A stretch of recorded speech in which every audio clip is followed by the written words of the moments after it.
JBM, Dr. Jain, good to see you. Javim, good to see you.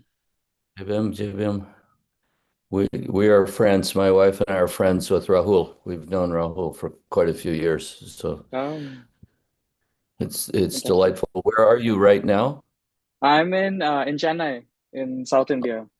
Okay, I'm also a Yeah. graduate of UC of Chicago. So Oh, fantastic. yes, I studied about India and I lived in India for 5 years. Oh, So yeah, come and go. I come and go. yeah, Uh, yeah. but but mostly south. Along with David Albert, we hang out with Krishnamal Jagannathan. You might know about her. So yeah. So Chennai, Fantastic. what part of Chennai? In Arepuram? Aripuram. Okay. Yeah, yeah. Very good. Have you spent Very much good. time in Chennai? Yeah, quite a bit of time in Chennai. Did Oh, not did not live. I lived in Madurai oh, and uh, cool. and also lived in Kodaikanal. But Oh, yeah, but real connection is Madurai. But Madurai, I'm in San Francisco right now. Part of the year we live in Japan. We have a home in Japan, so yeah. Oh, kind of fantastic. going here and there, going here and there. How long were you in UC? I was there for about 10 years. I did my PhD and 2 years of a postdoc, teaching postdoc. Oh, So yeah, fantastic. yeah, Chicago also became home. Oh, of course, Hyde Park. There Yeah. we are. So what's the PhD in? It is in political philosophy. Oh, very good. Very So good. it's on, and we'll discuss some of that material in my talk today Oh, on lovely. Dr. Lovely. Ambedkar and Dr. W.B. Du Bois and the connection of their struggle for public education. Oh, fantastic. Well, I will look Yeah, for your Fantastic. dissertation and read it. I'll read your yeah, yeah, dissertation. So I see absolutely. Gayatri's here and Nancy, they may want to introduce you. Yeah. Thank you for the little chat here. Yeah. I would also be Uday, we would love to get a copy of your doctorate and read it as well. Ray and I have shared interests I as could well. I could look for it right now, Nancy. Uday, would that be Yeah. okay with Yeah, yeah, it's you? I, Yeah. I available online. I can link it in the chat. Great. Thank Yeah, you. yeah. I Hello, once Rahul. aspired JBM. I once aspired to be get a PhD in political philosophy Ah, at the fantastic. University of Minnesota, but then I discovered that Minnesota had only two seasons, winter and August. Yeah. I think we are. Chicago has 4 seasons, each of them bad. Go ahead, Rojo. Yeah. So we are on the track. It's 8:33 now. We can start from 8:35. And meanwhile, I would like to request Getry to take a charge on. And yeah, it's fine. Happy to see you, like new people joining. So we this time we did like Zoom registration for the first time, and we have received more than 40 plus registrations. So few will join from the YouTube also, and we all are excited for this dialogue. So we have a bunch of development professionals, academicians like. David is a professor, and a few more will also join from Pakistan and Afghanistan. Melanie will join from Sri Lanka, and a couple of our friends from India. Mary is also from Chennai. Uh, Oh, right.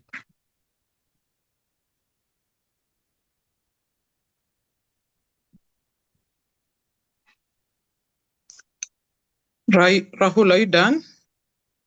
Yes, please go ahead. We'll start. I think we have a minute. We can take some little silent breathe in, and then I'll begin after a minute.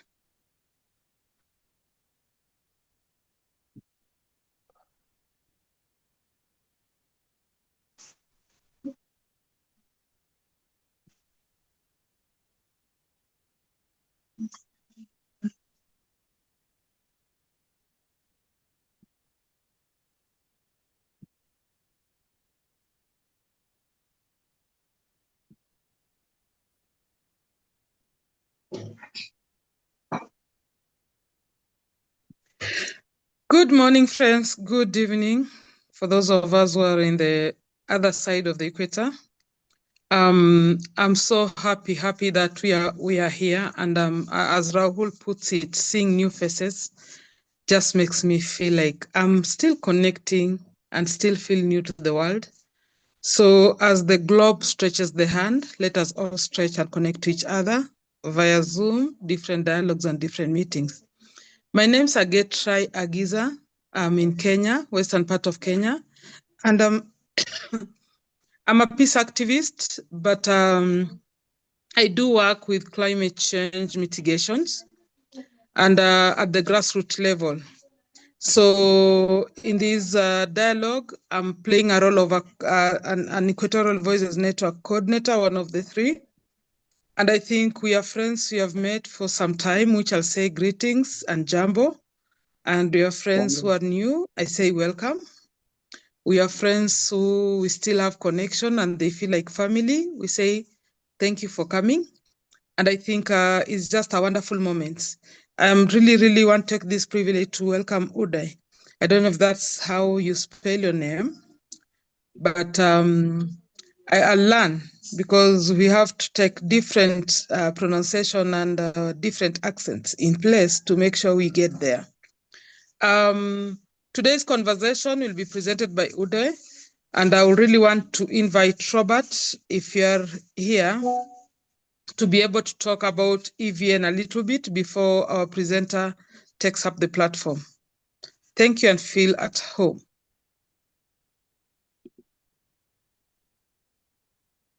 Thank you so much, Getri. It's a pleasure to see you all. I've seen familiar faces. Hello, everyone. It is a pleasure to see you, Dr. Uday, Ray, David Albert, David Wills, and many others. Nancy, I'm really happy. Getri, Rahul, and many new faces that I'm going to interact with. It is a pleasure to have you today. And Rahul for bringing Uday to us because we didn't know him. So it is an opportunity to learn. And for those of you who are new, this is Equatorial Voices Network.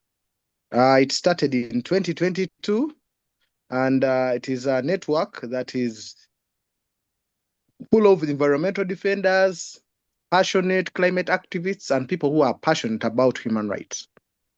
And we believe in climate action and knowledge sharing.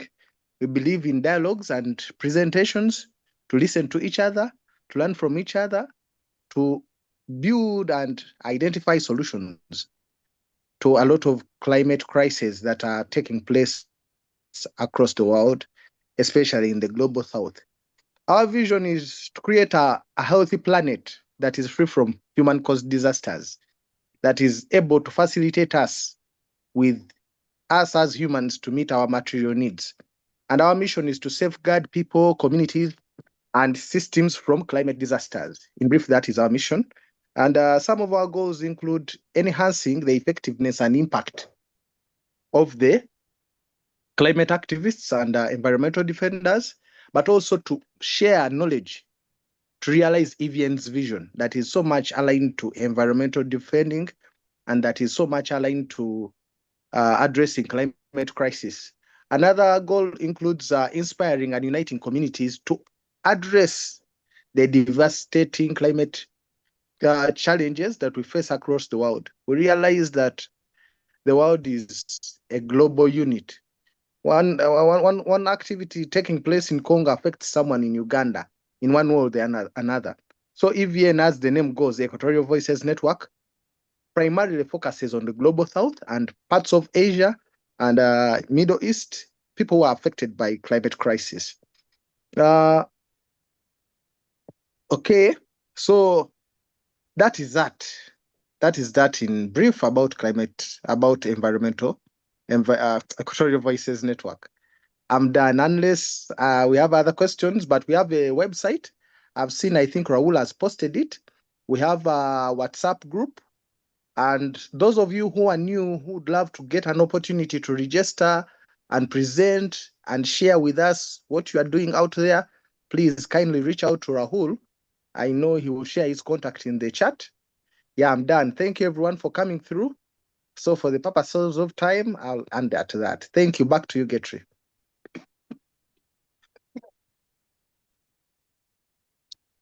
Thank you so much, Robert. So I think we are in good hands, and I really want all of us to feel at home. I think I'll go quickly and invite our speaker for today, who is Uday. Kindly get started with us and let's hear what you have. Thank you so much, Getrai, Robert, Rahul, David, Nancy, for inviting me to this space. Can I just start screen sharing my presentation? Just Yeah. see if it works. Is it working? Is it visible? Yeah. Excellent. So yeah, Jeb, Heem, and thank you to all for attending this talk. And I know on Sunday morning, on such an important day for the Christian community, the day of resurrection, I read this beautiful Substack by V. Gita, which talked about how resurrection reminds us that, you know, there's something more than life, you know, that like the kind of sacrifices and the oppression that, you know, we experience, that there's something more possible, that there is like a higher purpose, a higher connection, a higher humanity possible. And you know, this is a time of many festivals across religions. So it feels really special to be connected with you all today. So I will briefly, in a sense, I was asked to introduce the question of caste and untouchability in education. To many people, maybe from outside of India, who might not have encountered the question of caste and untouchability. So to keep it at a, you know, 101 level, but also to keep it at a very practical problem-solving level, right? That, you know, if here's a problem, like how do we address it? So what I want to start with first is thinking about, or basically putting forward the idea that caste is not, you might have heard of the Dalit community, the formerly untouchable community, or you might have heard of the Adivasis, the indigenous communities of India. Both of whom have been, you know, historically and currently very excluded from dominant caste circles, from economic structures, from social structures, cultural structures. Yeah, thank you so much for sharing that, David. And so, so yeah, basically, so many times, you know, you might be familiar in terms of discourse on race in the US or in, you know, in Europe, where many people say that, oh, like race is a problem that Black people have to face, that Africans have to face, that Asians have to face. Whereas, you know, where I like to start and where a lot of thinkers who inspire me, Bell Hooks, Angela Davis, Dr. Ambedkar, is that just as race is a problem for everybody, right? Whether you're assigned the white skin or, you know, the black skin or the brown skin, in a similar way, caste is a problem for everybody, right? Caste is not a problem of Dalits and Adivasis. It's also a problem for dominant caste communities. And to kind of illustrate this, I want to share my own journey, right? So I come from a dominant caste background and come from an economically privileged background. And my own entry into being aware about caste emerged from when I was in Chicago, actually. So when I went to Chicago to grad school, this was around 2014, 2015, 2016, there was a huge Black Lives Matter movement in response to the police killings of, you know, of young children, for which the police were not being held accountable, and these children were predominantly Black. And it was entirely horrifying that this was happening, and that, you know, not many people seemed to care, and there was no accountability for the police.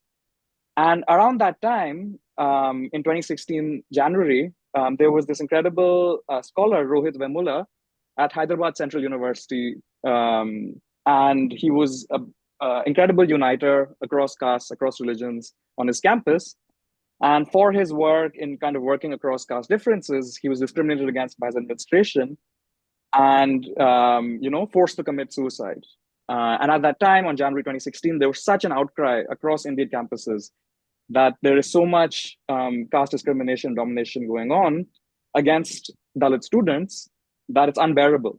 And for me, suddenly in 2016, and this is growing up in India in the 90s and 2000s, But in 2016, I suddenly realized that, oh my goodness, caste is a huge question in India. And I was in Chicago when I realized that. And so I came back in 2017. I started working on, Dr. Du Bois and Dr. Ambedkar. And I decided to meet scholars in the Ambedkar tradition, to meet activists on the ground who are working on caste. And it was actually a student who I met in Wardha in eastern Maharashtra, where Rahul also does a lot of work, that who asked me that, sir, did it take you going to Chicago to learn about caste, when you grew up in Chennai? And I really, appreciated that question because I share this not to kind of, talk myself up as some very, thoughtful person, a very conscientious person, but I share this because the erasure of caste, right, in US or in Europe or even in India happens largely because we are, with all our best intentions, we're largely in spaces where people from dominant caste backgrounds or from big cities and dominant caste backgrounds who are not negatively impacted by caste, but are positively impacted by caste, are the ones who are discussing it, right? So you might hear often when you speak with an Indian American interlocutor that, oh, caste is a thing of the past. It used to be there, but now it's all about what they say merit. By merit, they mean, competition in terms of examinations, competition in terms of a fair competition amongst people depending on their skills and aptitudes. But the thing is that when people start from different childhoods, from different families, from different communities, with different accesses to social networks, then is a job interview or is the first test that a child takes a fair estimation of the child's potential and the child's ability to contribute to the economy? So I'll slowly go into these ideas over the course of the talk, but I kind of wanted to start from a personal basis to kind of say that, and also the other thing I wanted to say is that when one critiques caste, similarly to when one critiques race or racist structures, it isn't about making anybody feel worse or better. It isn't about anyone being superior or inferior. It isn't about hurting anyone's feelings or wanting to hurt anyone's feelings. It's about talking about social systems, right? That if one has the ability to drive an expensive car, one can still crash the car. But if one is in an inaccessible village and there's very little road access or very little water access, then the question of driving a car in a big city and getting to where you need to go becomes really hard.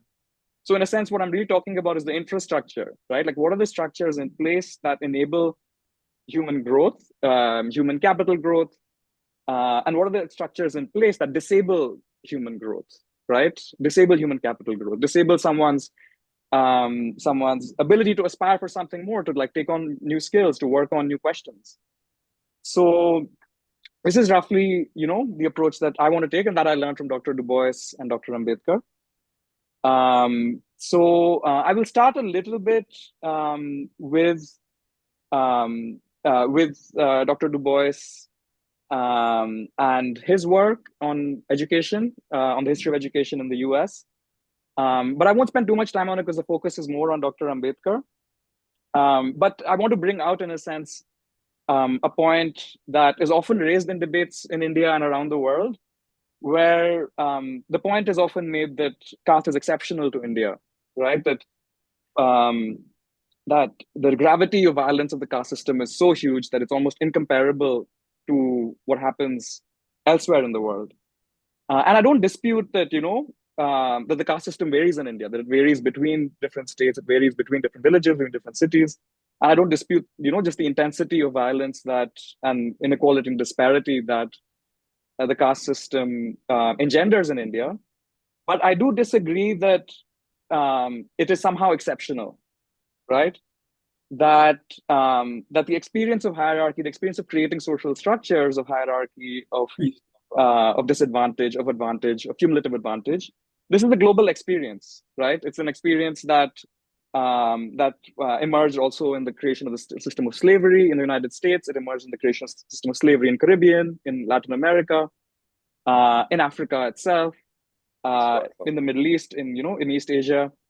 And so what I hope to do in my work is to bring out these global connections so that, as Robert was saying earlier, we understand that caste is a global problem, right? It's not just a problem of, say, of say, both dominant caste and marginalized Indians, addressing the question of caste as a global question. Because if we liberate, the vast majority of Indians who are oppressed by caste, then how much more will they contribute to the global economy? How much will they contribute to global culture? How much will they contribute to the global fight against climate change? If we're not, having this many people dealing with everyday discrimination, everyday violence, everyday denial of opportunities. So this is kind of the overall framework I wanted to kind of go through, that, what is caste domination? How is it constructed? What is the experience of African Americans? How is it connected historically? And finally, what can we do? I wanted to start with just a short audio of Du Bois on the student movements of the 1960s. Just tell me the sound is coming through. I've been encouraged by the fact that the young people, the students, have resumed leadership, which I was afraid that they had given up during the McCarthy era. I spoke at several institutions. I spoke at Princeton and Chicago and I think the University of Illinois, quite a number, but the students didn't respond. They seemed to me awfully dull. And I just made up my mind that this was an age where we were not going to have the inspiration of the young. And now, suddenly, without any encouragement on my part, and little encouragement on the part of others, comes this sit-down, where the students have put their finger on a very important point. The Negro problem, of course, is a problem of mob violence and of disfranchisement and of injustice in the courts and of difficulties of getting decent jobs. It's all that. But in addition to that, the Negro problem is a series of little meannesses which are really unimportant, that help nobody, and yet which all of the Negroes have to meet, and which most of them simply meet and say nothing. I mean the fact that you go downtown shopping, you can't get a sandwich or a cup of coffee. There are towns down there where you can't sit in the park. You can't go to the movies, or if you do go, you have to go to a very unpleasant place up the top. All sorts of things of that kind which have been going on, and which in my day we simply said, well, gracious, we've got to stop people being murdered if they can't get a cup of coffee. That's a little thing. But the students put their finger on that, and they fought, and it was hard fighting. I'll pause it there. So in this audio, W.E.B. Du Bois is recording this in the mid-1960s, kind of close to some of the last years of his life. And he's reflecting on the student movement, right? The peace movement, the anti-racist movement, where students across the US were uniting against racial segregation, spatial segregation, where he was talking about the little meannesses, right? That not being able to access the clothing store, not being able to access a good theater, not being able, and we'll see this when we come to the question of untouchability. There's in India, in terms of how untouchability is practiced, there's different utensils, sometimes at tea shops, whether different sets of cups given to Dalits and different sets of cups given to dominant caste people. And in a sense, what Du Bois really talks about, the inspiration he's getting from the student movement, is that they not only focused on the larger questions of violence, of economic inequality, but they focused on these little meannesses, on the aspects of living a fully human life that was being divided by racial ideas.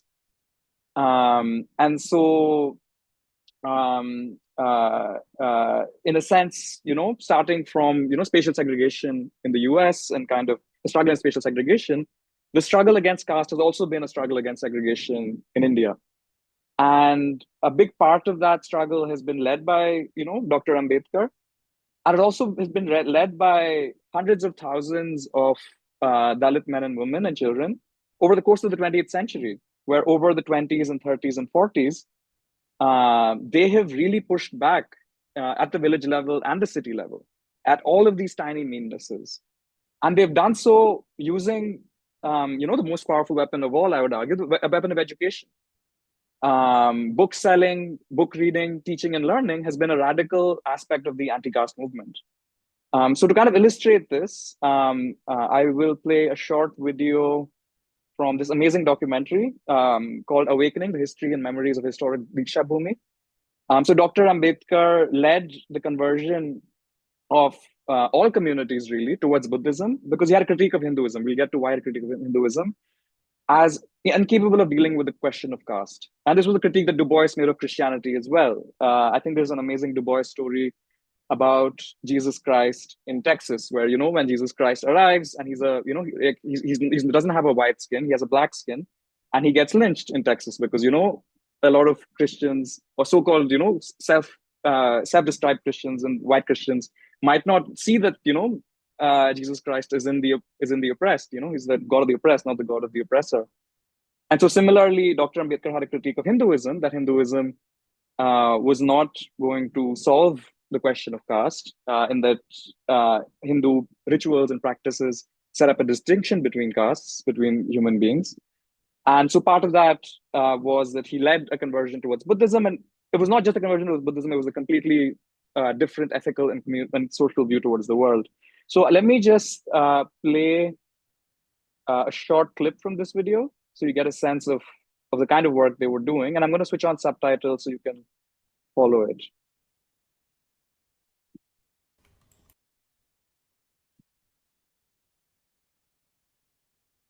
मी आमचे दुकान जे जवळजवळ 1974 पासूनचं चालू झालेलं आणि मी 1974 पासूनचं आम्ही दीक्षाभूमीवर book stall लावत आहे. त्याच्यापूर्वी 74च्या पूर्वी दीक्षाभूमीवर वगैरे दुकानं फार कमी लागत होते त्या ठिकाणी. तर त्या ठिकाणी आम्ही त्याचे पुस्तकं विकत होतो. त्याच्यावरून मग कल्पना आली की बा या दीक्षाभूमीवर जे स्टॉल आहेत असे जर लावले बाकीचे तर बाकीचे बी चालू शकतात. त्या हिशोबाने मग सुरुवात केली. आम्ही 1974ला त्या ठिकाणी दुकानाची स्थापना जी आहे ते उंटखाना मेडिकल चौकला लावलेली आहे आणि पूर्ण बाबासाहेबांनी बुद्ध साहित्य हेच विकले जातं. तर त्या पुढे चालून मग पब्लिकेशन वाढलं, लोक मग यायला लागले, त्याच्यामुळे लोक स्वतः पुस्तकं घ्यायला लागले. फक्त पुस्तकं जे आहेत ते फक्त आपले आंबेडकरी समाजाचे लोक स्वतः म्हणजे विकत घेऊन म्हणजे वाचतात. बाकी समाजामध्ये कोणी पुस्तकं विकत घेत नाही आणि काही नाही. हा समाज असा आहे की हा बाबासाहेब वाचतो, बुद्ध वाचतो, पण फुले झालं, शाहू झालं, नायकर झालं, हे सगळेच वाचतो. पुस्तकं स्वतः घेऊन वाचतात, लोक खरेदी करतात. खेड्यापाड्यामध्ये सगळीकडे जे का आंदोलन जे पेटत आहे त्या पुस्तकामुळेच पेटतात. जसं मराठवाडा विद्यापीठाचे आंदोलन वगैरे झालं त्या काळामध्ये मराठवाड्यामध्ये खूप पुस्तकं गेली त्या ठिकाणी. तर खेड्यापाड्यातले लोक प्रत्येक मनुष्य इथे खेड्यापाड्यातून येतात, ते पुस्तकं घेऊन जातात. हे विशेषतः आहे.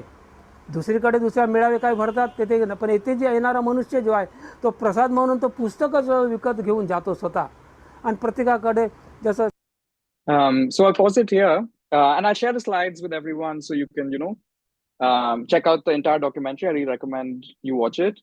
But the point he's making is that at celebrations in Diksha Bhumi, at celebrations in Chaitya Bhumi, if you go to any Ambedkarite celebration in India, you'll see huge book stalls. And you'll see books accessible for 5 rupees, 10 rupees, very, very accessible prices, not the 400, 500 rupees that, you see in the big bookstores in India. And that the books that the villagers were reading, that Ambedkarites were reading, that, city dwellers were reading, were written by Periyar, who was a, anti-caste leader from Tamil Nadu. They were written by Dr. Babasaheb Ambedkar.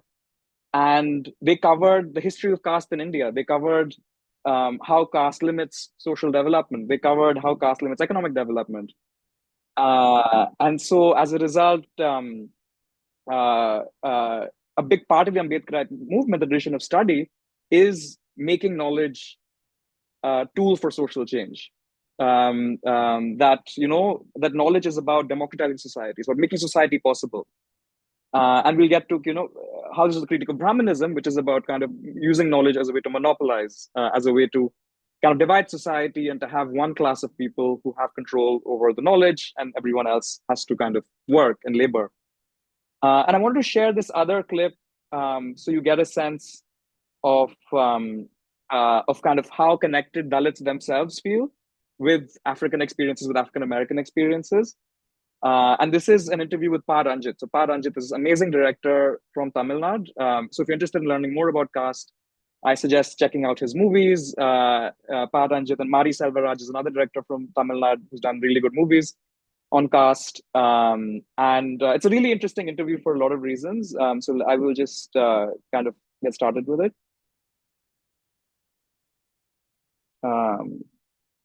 தோணுது என்னை பற்றி யோசிக்கணும்னு தோணுது. நிறைய இந்த அமெரிக்காவில் நடந்த மூமெண்ட்டை பற்றி நிறைய பேசியிருக்கீங்க. அந்த எக்ஸ்போஷர் உங்களுக்கு எப்போ கிடச்சிது?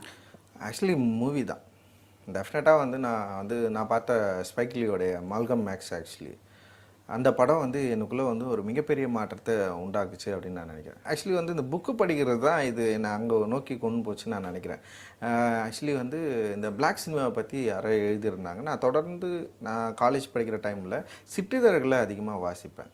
காலச்சுவடு, உயிர்மை, தீராநதி, அப்புறம் சினிமா சம்மந்தமான நிழல் பத்திரிகை. இப்போ இது எல்லாமே நான் தலித் முரசு முக்கியமாக இப்போ இந்த மாதிரி சிற்றிதழ்களை நான் வாசிக்கிறப்ப இது வந்து எனக்கு இப்போ தலித் முரசு வந்து முழுக்க அரசியல் சார்புடைய ஒரு பத்திரிகையாக இருக்கும். ரொம்ப இலக்கிய இது வந்து இப்போ காலச்சுவடு, உயிர்மை இதெல்லாம் வந்து இலக்கியம் ப்ளஸ் வந்து அரசியல் இது டிஸ்கஷன் பண்ணுறதா இருக்கும். இப்போ சினிமா சம்மந்தமான சிற்றிதழ்களும் அந்த டைமில் நிறைய வந்துட்டு இருக்கு. இன்னொரு செந்தில்நாதன் ஒரு பத்திரிகையை கொண்டு வந்திருந்தார். அப்போ நிறைய இருந்தது இந்த மாதிரியான இதழ்கள்லாம் இருக்கிறப்ப நான் தொடர்ந்து வாசிக்கிறப்போ இப்போ வந்து என்னென்னா வெளிநாட்டு திரைப்படங்களில் நமக்கு வந்து பார்க்குறதுக்குமான ஒரு அண்டர்ஸ்டாண்ட் பண்ணுறதுக்குமான புரிஞ்சுக்கிறதுக்குமான ஒரு வெளி வந்து கிடச்சி. அப்படி தான் நான் வந்து மால்கம் எக்ஸை வந்து ஃபஸ்ட் டைம் பார்த்தேன். அப்போ மால்கம் எக்ஸை பார்க்குறப்போ அந்த படமும் நானும் வேற ஒன்றா தோணலை எனக்கு. அது எனக்கு ஒரு பெரிய ஒரு அஃபெக்ஷனை எனக்கு வந்து கிரியேட் பண்ணிச்சு. குறிப்பாக ரூட்ஸ், அலெக்ஸ் ஹேலியோட ரூட்ஸ் இருக்குல்ல, ரூட்ஸ் படித்ததுக்கப்புறம் வந்து நான் வந்து ஒரு பெரிய மன உளைச்சலுக்கு வந்து ஆளானேன். எங்கேயோ இந்த கண்டம் வேற அந்த கண்டம் வேற, அப்படியே வந்து ஒரு பெரிய ஒரு கேப் இருக்குது. ஆனால் அந்த இடத்துல ஒருத்தன் நான் வாழ்ந்த வாழ்க்கையை ஒருத்தன் வாழ்ந்துருக்கிறான், ஒரு அப்ரெஷனுக்குள்ளே அவன் இருந்திருக்கிறான், அவனுடைய லைஃப் என் லைஃப்பும் வேறு ஒன்றும் இல்லைன்றப்போ வந்து எனக்கு ஈஸியாக என்னை வந்து பிளாக்ஸோடு என்னால் வந்து கனெக்ட் பண்ணிக்க முடிஞ்சுது. ஆக்சுவலி அலெக்ஸ் ஹேலியில் வர அவ்வளோ அந்த ரூட்ஸில் வர அவ்வளோ கேரக்டர்லாம் வந்து பயங்கரமாக இருந்திருக்கும். ஒவ்வொரு முறையும் தப்பிச்சு போகிறது, மாட்டிக்கிறது, இந்த மாதிரி விஷயங்கள்லாம் வந்து பார்க்குறப்போ வந்து அப்படியே எனக்கு வந்து இங்கே வந்து இந்திய சுதந்திர போராட்ட காலகட்டத்துக்கு முன்னாடி கம்பெனி ஆட்கள் வந்து இங்கேருந்து மக்களை வந்து ரீஅலோகேட் பண்ணுறாங்க. இங்கேருந்து தூக்கின்னு போயிட்டு மலேசியா, சிங்கப்பூர், அப்புறம் வந்து ஃபிஜி, அப்புறம் அந்த ஷியாம் மரண ரயில் பாதைன்னு சொல்லுவாங்கள்ல, இப்போ அந்த இடத்துல வந்து மக்களை வந்து ஒர்க்கர்ஸை கூப்பிட்டு போகிறது. அப்புறம் இலங்கையில் வந்து கிட்டத்தட்ட பெரிய எண்ணிக்கையிலான மக்களை வந்து ரீஅலோகேட் பண்ணது. அந்த மாதிரி எக்கச்சக்கமாக இந்த கதை ஏற்கனவே நடந்துருக்குது. ஏன்னா ஒயிட்ஸ் ஆல்ரெடி ப்ராக்டிஸ் பண்ணியிருக்கிறான். பிளாக்ஸை கூட்டின்னு வந்து அவங்கள வந்து ஒரு பயங்கரமாக கஷ்டப்படுத்தி அவங்கள அடிமைப்படுத்தி வேலை வாங்கலாம். அதே இதை வந்து இங்கே வந்து அப்ளை பண்ணியிருக்கலாம். அப்போ இதை யோசிக்கிறப்போ வந்து ரெண்டும் ஒன்றா ஃபஸ்ட்டு தோணுச்சு. அப்புறம் பிளாக்ஸோட வெற்றி என்ன, பிளாக்ஸோடைய ஏன் இவ்வளோ வந்து பவர்ஃபுல்லாக இன்றைக்கி உலகம் முழுக்க இருக்கிறாங்க அப்படின்னு யோசிக்கிறப்போ அவன் வந்து ஆர்ட்டை வந்து ரொம்ப சாலிடாக பயன்படுத்தியிருக்கிறான். ஓகே, மாவோ வந்து ஆர்ட்டை வந்து ஒரு முக்கியமான பொலிட்டிக்கல் வெப்பன் சொல்கிறாரு, ஒரு அரசியல் ஆயுதம்னு சொல்கிறாரு. அப்போ அந்த அரசியல் ஆயுதம் வந்து ரொம்ப கரெக்டாக பயன்படுத்தினது என்ன கேட்டிங்கன்னா வந்து பிளாக்ஸ் கம்யூனிட்டி. ஆக்சுவலி வந்து திராவிடன் கல்ச்சர், திராவிடன் மூமெண்ட் வந்து ஆர்ட்டை பயங்கரமாக பயன்படுத்தியிருக்கிறாங்க அதே சேம் டைமில். அப்போ நம்ம இந்த கல்ச்சர்லேருந்து வரப்போ அவங்கள பார்க்குறப்போ வந்து அவங்க வந்து நான் இப்போ நியூயார்க் போனேன். நான் அந்த டைமில் பார்த்தீங்கன்னா வந்து அந்த பிளாக்ஸுக்குன்னு தனி மியூசியம்ஸ் இருக்குது. அவங்க வந்து ஆர்டிஸ்டிக்காக இந்த 400 ஆண்டு காலத்தில் பிளாக்ஸ் என்ன பண்ணியிருக்கிறான்ற வந்து டாக்குமெண்ட் இருக்குது. அந்த டாக்குமெண்ட்டை படிக்கிறப்போ அந்த விஷுவல்ஸை பார்க்குறப்போ நமக்கே வந்து ஒரு வைப்ரேஷன் க்ரியேட் ஆகுது. ஏன் இந்த மாதிரி வந்து இங்கே வந்து பண்ணவே இல்லை, இவ்வளோ ஒரு என்ன சொல்கிறது, ஒரு சாலிடான ஒரு விக்டரி அவங்களால வந்து பெற முடிஞ்சது, நம்மளால் ஏன் இது வந்து பண்ண முடியல, இங்கேயே இந்த மாதிரியான சினிமாவோ ஆர்ட்டோ ஏன் உருவாகலை அப்படின்ற கேள்வி எனக்கு கொஞ்சம் கொஞ்சமாக தான் வருது. So I'll pause here. So as Parajit is saying, he also comes from Dalit community in Tamil Nadu. He's talking about how inspired he was when he saw Alex Haley's Roots, that Dalits in Tamil Nadu were allocated as indentured labor to go across Southeast Asia, to work in Malaysia, to work in Singapore. And they didn't have rights as unionized workers. They were indentured. They took on huge debts. They had to work grueling hours. They had to separate from their families. And so he talks about his affinity with the Black experience, and he also talks about the inspiration he gets from Black art and the Black arts movement. And I think the question he raises is that we don't have museums in India. So when you visit India, when you visit Chennai, Bengaluru, you might not find a museum about the contribution of Dalits to the Indian society, Indian economy. You'll see a lot of palaces. You'll see palaces of Rajputs. You'll see palaces of Mughals. You'll see palaces of Hindu kings. But you will not see monuments to Dalit labor, to Adivasi labor. And the question he's raising is why is that in public space, in terms of infrastructure of the city, in terms of infrastructure of villages, why are the experiences of so many people not visible at all? So this is also to give a sense that the question that I'm bringing together about the kind of kinship of Dalit and Black experience, or of the anti-racist and anti-caste struggle, has been a long-held kinship that many Africans, African Americans, and Dalits themselves have had over the last couple of centuries. There's this incredible book by Jyotirao Phule called Gulamgiri on slavery, and it was published in 1870s sometime, and he dedicated it to those who had abolished slavery in the United States. And so I want to bring out that, this is not just an intellectual or theoretical question. It's very much an existential question of how people connect with each other across borders, how they find, shared experiences to figure out solutions for their shared problems. Just a brief biography of W.B. Du Bois. He was born in 1868 in Massachusetts and studied at, all the top universities, Fisk University, Nashville, Harvard College in Boston, and Humboldt University in Berlin. He taught at many top universities. He founded he was, one of the founders of the NAACP, amongst many others, and Crisis Magazine, which he edited and lived in New York from the 1930s onwards. And famously, he died in Ghana, right? He returned to Africa towards the end of his life. And the reason I'm focused a lot of my studies on him is that he spent a lot of time from the 1900s onwards on developing new education systems, right? On developing what he called, is now called Black Studies, which is not in a sense a study of just Black people, but it's a study of how society itself is organized on anti-Blackness, right? That if scientific institutions, if technical institutions, if historical institutions, if military institutions, if land granting institutions are all structured around, racial ideas of, who's creditworthy and who's not, of who's a criminal and who's not, then what kind of new system of study do we need that can address these historic inequalities, especially if a significant portion of the elite don't want to face these inequalities, right? Because they're benefiting from them. So my thesis is very much about bringing that approach in dialogue with Dr. Ambedkar's approach, which is kind of raising the question of if India's educational system historically has been founded on caste supremacy, right? On the domination and monopoly of particular elite castes over, the vast majority of kind of working castes and service castes or servant castes, then what consequences does it have on India's agricultural sector? What consequences does it have on India's tech sector? What consequences does it have on every single industry? Because you cannot have this division of human beings without affecting, every activity that human beings engage in together. So this is a kind of, iconic picture of Dr. Ambedkar in 1942, where 25,000 Dalit women participated in the All India Depressed Classes Women's Conference, which is led by Dr. Ambedkar. And this is, for everyone who's not familiar with his biography, he was born in Mao, it's now Ambedkar Nagar in Madhya Pradesh in 1891. He went to New York in 1913 to study at Columbia University, went to London in 1916 to study law, arrived in Mumbai to be professor at Sydenham College.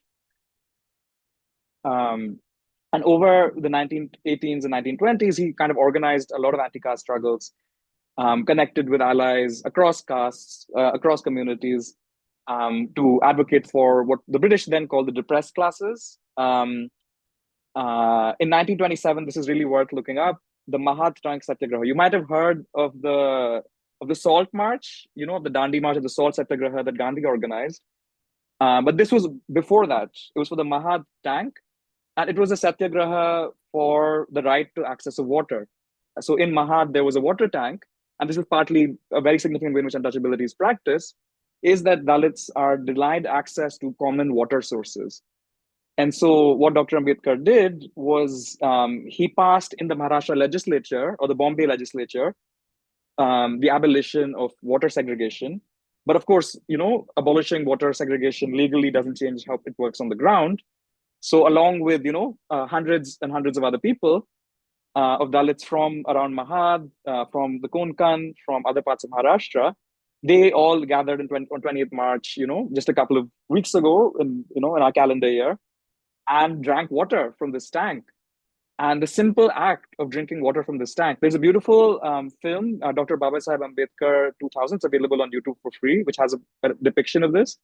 It was so infuriating to the dominant castes of that village that they rioted. They attacked these human beings who were drinking water.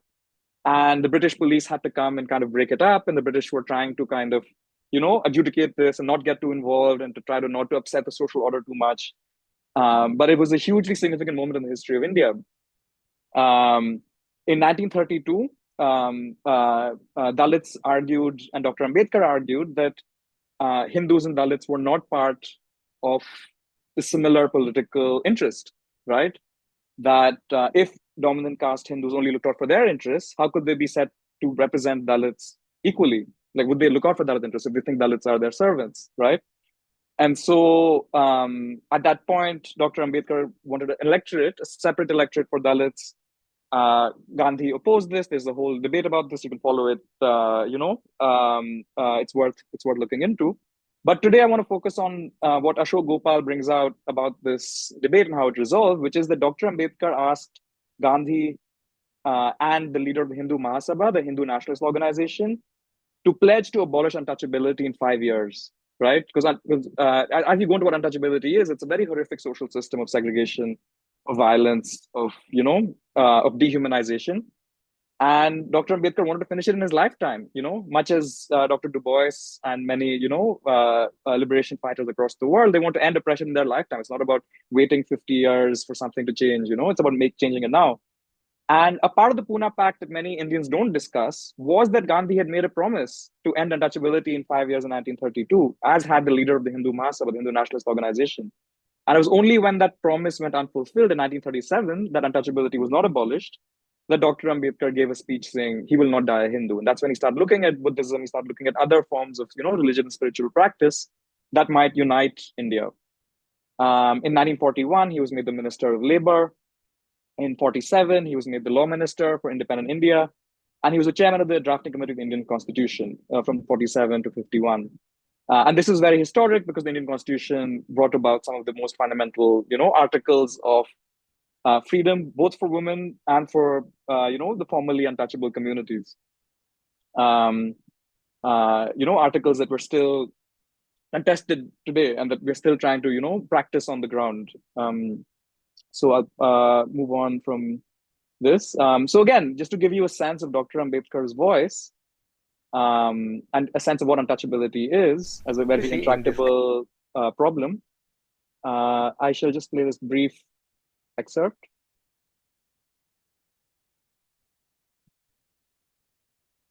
Country, Mr. Gandhi. Then what were his real intentions with regard to the scheduled castes in the structure? Well, he only wanted, you see, there are two things about the scheduled caste. We want untouchability to be abolished, you see, but we also want, you see, that we must be given equal opportunities, you see, so that we may rise to the level of the other classes. Mere washing off of untouchability is of no consequence. We have been carrying on with untouchability for the last 2000 years. Nobody has bothered about it, you see. Nobody has bothered about it. Yes, there are some disabilities which are very harmful. For instance, people can't take water, and people can't have land, you see, to cultivate and earn their livelihood.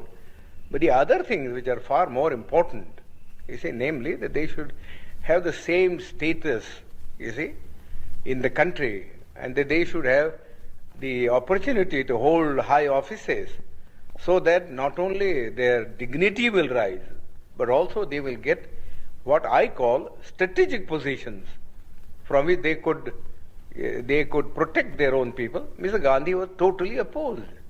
Totally opposed. You see? He was content with things like temple entry. Temple entry, that was all the thing that he wanted to do. You see? You see? Which is a very, nobody cares for Hindu temples now. The untouchables have become, you see, so conscious of the fact that temple going is of no consequence at all. You see, you live in the untouchable quarters, just the same, whether you went into the temple or whether you did not go into the temple. You see? People, just as for instance, people at one time would not allow the untouchables to travel by railways, you see, because of pollution. You see? But now they don't mind, because the railways won't make any separate arrangement.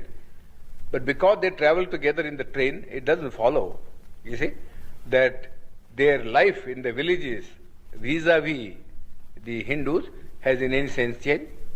You see, whenever the Hindu and the untouchable alights at a railway train, you see, they assume their old robes. You see? So you would say Gandhi was an orthodox Hindu? Yes, he was absolutely an orthodox Hindu. You see, he was never a reformer. You see?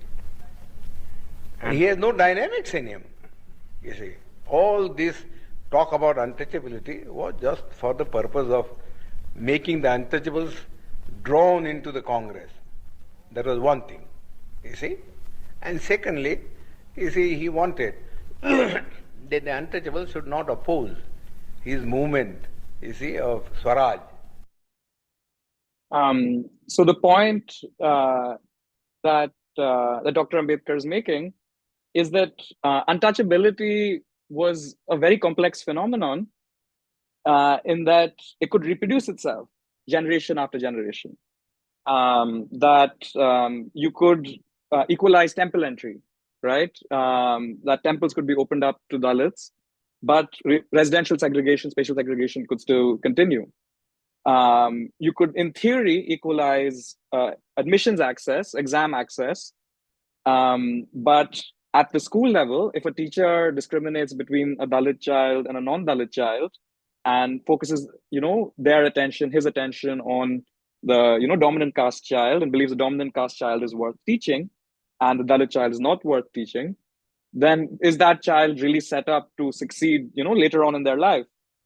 Even though untouchability is technically illegal, and even though what the teacher is doing is not, excluding the child from the classroom or pushing the child out of the classroom, it's still having a very detrimental impact on the child.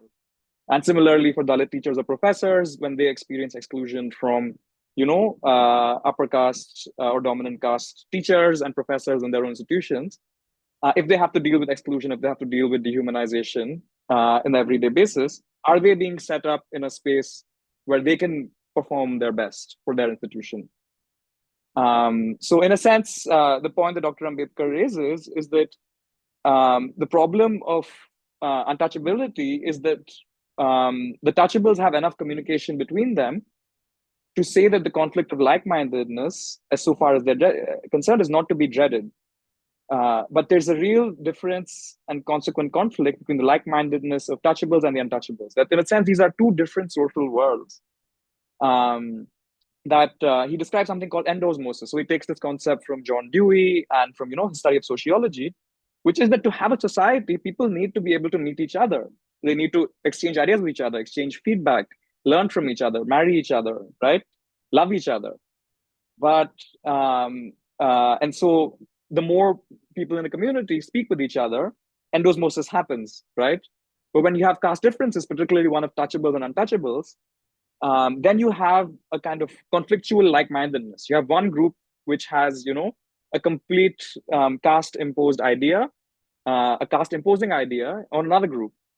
And so, as Dr. Ambedkar says, men live in a community by virtue of what they have in common. What they must have in common are aims, beliefs, aspiration, knowledge, and a common understanding.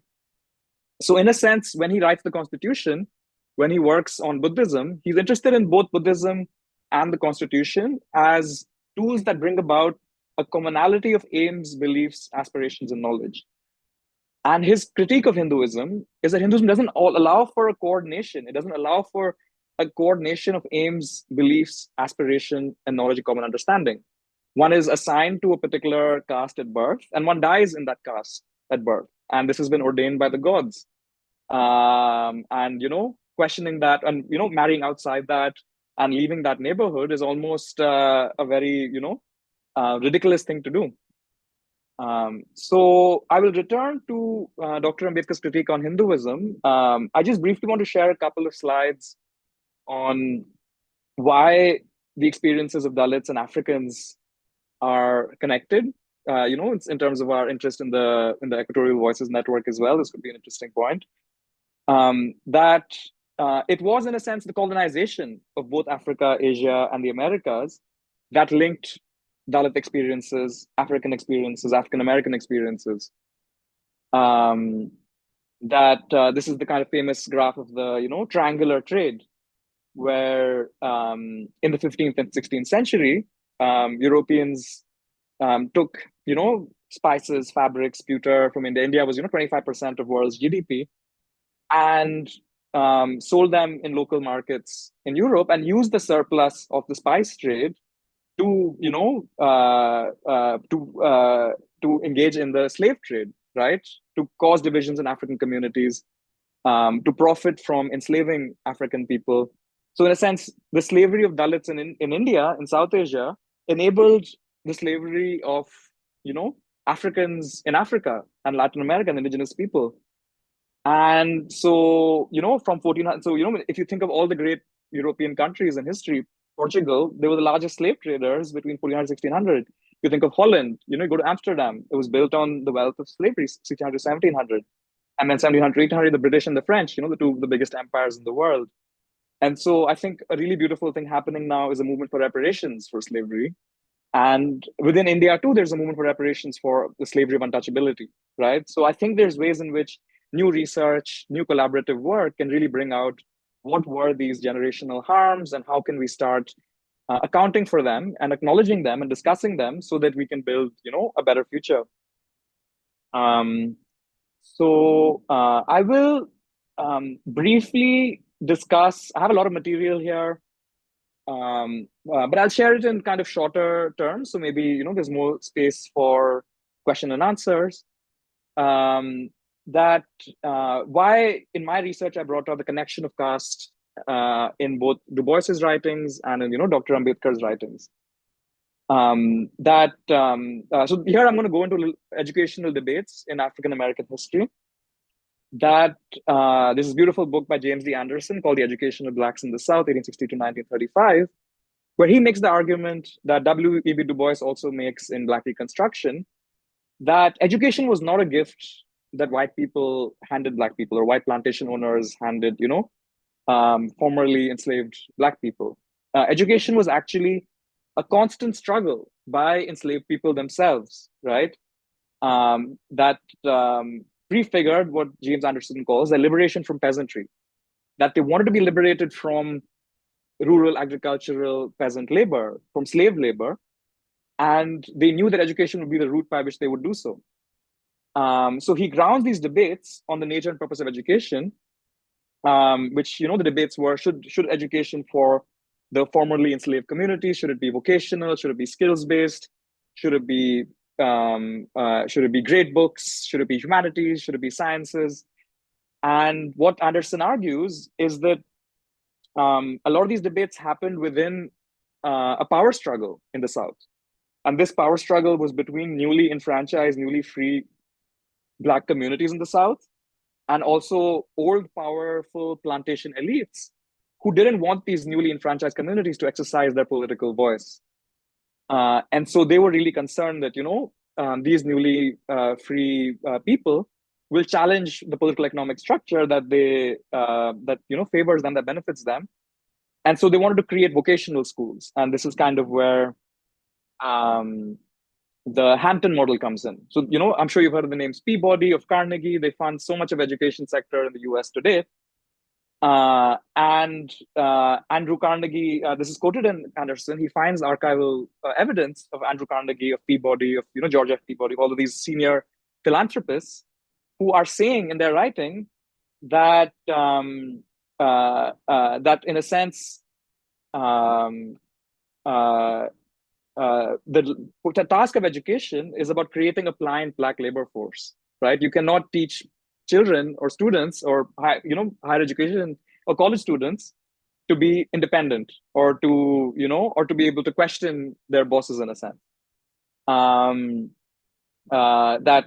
this kind of relies on stereotypes of black people as somehow cooperative, as faithful, placable, peaceful, industrial, lovable, and so on, right? And I think this is partly the reason I spent so much time on this, is that this was a big challenge and continues to be a big challenge in terms of thinking about education in India, right? Where if you look at the allocation of, say, the number of rupees for, allocated for children in dominant caste communities in big cities versus like the amount of rupees allocated to like even dominant caste children in villages, but also like then marginalized caste children in villages or, in poorer neighborhoods and cities, the disparity is very, very huge, right? Almost as though there's one group that's being taught to rule and one group that's being taught to be ruled. And so I'll share these slides with you all later, so you can go into them. But what they broadly cover is the problem of if you're trying to create education for a pliant labor force, what will you do in the 1930s when there's no jobs available whatsoever, when there's a Great Depression? Will you have addressed larger questions of economic growth? And we'll get to that towards the end of my talk. So I'll move on towards the educational conjuncture in South Asia. And this is from this amazing book, Dalit Women's Education in Modern India, which I really recommend. It's by my mentor, Professor Shailaja Paik. And it's a really fantastic book which covers why education was important for Dalits in the first half. And the second half, it is an oral history of the first 3 generations of Dalit women who entered schools and colleges in India. So in Pune, particularly in West India. So it's a very, very rich history of what education had to achieve and, and what more might be necessary. And so this is, as Professor Paik says in the book, she says that both the upper caste elites and the modern state were ambivalent about the Dalit question. And they converged in their discourse of excluding Dalits from the right to education and of constructing differences between castes. Dalits had a tremendous hunger for education and continued to attain as much schooling as possible, despite the difficulties this entailed, because they believed passionately in its modern promise, its significance for their existential freedom, and its power as a vehicle to social, economic, and political freedom, a way out and up from under. In a similar way, the very radical argument that I'm hoping to bring out in my book project, that Dr. Du Bois makes in Black Reconstruction, and the Dr. Ambedkar makes, and Professor Shailaja Paik makes, is that public education, the idea that every individual has a right to literacy, has a right to the highest quality education available to them, only became possible when slavery was abolished in the US. And in India, it only became possible when caste, when untouchability was abolished in 1950. That for the first time, schools had to admit everyone. You couldn't segregate schools by caste. You couldn't just allow, you had a constitutional right to education, for universal education. And so this is another wonderful resource that 1855, there was this incredible student, 15-year-old Muktabai Salve, and she wrote this essay. It's one of the earliest essays written by, like earliest evidence we have of a Dalit woman, a Dalit girl writing about her own experience. And she's critiquing the Vedas, where, sometimes amongst Indian Americans or in Indian circles, there can be a lot of discussion of just how beautiful and divine the Vedas are and how they're, they come from the Godhead and have 2,000 years of wisdom. But the thing is, the Vedas were denied to Dalit communities. And in fact, if Dalits were found reading the Vedas or learning Sanskrit, they were heavily punished. And so Muktabai Salve is responding to that, where she's saying that, if the Vedas belong only to the Brahmins, then it's an open secret that we do not have the book. We don't have any religion. That, everybody has a religion except us as Dalits. And basically the religion that Muktabai Salve asks for is that any religion where one person is privileged and the rest are deprived, let that religion vanish from the earth. Let it never enter our minds to boast of such a discriminatory religion. I think this is a beautiful point that can apply to, all religions in the world. But it especially applies to a Brahminical, Hindu religion, which denied the access to, to prayer for Dalits. And so there's some more material about the colonial state and the practice of untouchability, which I can share in the Q&A. So this is 1920s, 1940s. That there were by 1917, there were 30,000 Dalit children who were attending school. It increased to 59,000 by 1927, but still it was out of a population of 1.6 million. So very, very small amount. And in these decades, Dalits fought hard to reconcile the theoretical right to universal education with the practical realities of dominant caste teachers, communities, and politicians that were excluding them and engaging in routine cruelties in educational spaces. And so this is a kind of anecdote from Shailaja Paik's book, where she talks about how students themselves, so Dalit school girls, decided once the colonial government made universal education a right, like Dalit school children themselves decided to attend their school. And not only attend their school, they decided to drink from the same tap that everyone else was drinking from. And the dominant caste children were so appalled and so shocked that their parents said, we're going to take them out of the school and we're going to leave. And this is reminiscent of, the first desegregation struggles in the US in the 50s and 60s, and just how much, certain white communities were really, really opposed to integration. And so this is a really incredible kind of anecdote that Professor Paik finds, which is the headmaster of the school is asking, what will you achieve if you drink water like this? And, the students say, until today, we've been insulted and this act will undo that. And the headmaster says, if you start drinking water like this, the touchables will leave the school. What about that? And the Dalits say, if touchable students want to follow caste discrimination, they should not attend municipal schools at all. They should go to other schools. But if they do so, we will follow them there too. And then the headmaster says, why are you doing this unnecessarily? I'll provide you with, Sangli Swatantra water drinking facilities, separate, your own water drinking facilities. And then they say, what is wrong with this one? You're actually strengthening social distinctions. So oftentimes, when you discuss caste, many people that I notice in dominant caste backgrounds like saying that, Dalits just talk about caste so much, like they believe in caste so much, or, it's like they just want affirmative action or they just want handouts. But this anecdote is really important because this kind of generalization, this kind of dehumanizing language is actually what's creating the social category of caste, Not the idea that every human being has a right to, equal access to education, but the idea that somebody demanding that right is somehow problematic. And this similar thing would happen in terms of Black Lives Matter. That many white people will say, oh, why are you saying Black Lives Matter? Why don't you say all lives matter? But of course, everybody knows when we talk of Black Lives Matter, we're saying that, police killing should not be justified by the state, right? For any child. And if they're predominantly targeting Black children, then we have to start with, with who they're targeting. So yeah, kind of moving on from that, we kind of go to the conclusion of my talk, which is about education, right? So this is the problem statement. Untouchability is practiced by many dominant castes in India. Dr. Ambedkar is dealing with this. Racial segregation is being practiced by many communities in the US. W.B. Du Bois is dealing with this. And they're trying to figure out what is the systemic root of these problems. And one solution that they light upon together is education, right? Education is where children are socialized. It's where social network mobility happens. It's where technical skills are developed. And so as a result, it's a very, very important side in intervening in the reproduction of caste and race hierarchies. if we can educate the next generation to not believe in these hierarchies, if we can treat them with equal respect, and if we can empower, marginalized communities, and also empower, people from dominant communities to collaborate and to be kind of human with each other, we can create more expansive social economic resources for the future. And so, in a sense, you might have heard of the Hampton idea and Booker T. Washington. The Hampton Institute was kind of funded by Peabody, by Carnegie, it was founded by Samuel Armstrong.